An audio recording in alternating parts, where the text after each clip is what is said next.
علامه عیني رحمت الله علیه د بخاري په شرح عمدة القاري کې نقل کړي چې چا یو ځل دا دعا وویله او په اخر کې یې وویل چې خدایه دا زما مور او پلار ته ورسوه، نو ده د خپل مور او پلار ټول حقوق ادا کړل.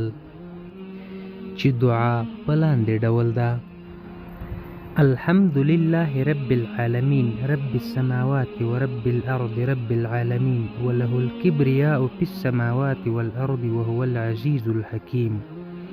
لله الحمد رب السماوات ورب الأرض رب العالمين وله العزمة في السماوات والأرض وهو العزيز الحكيم.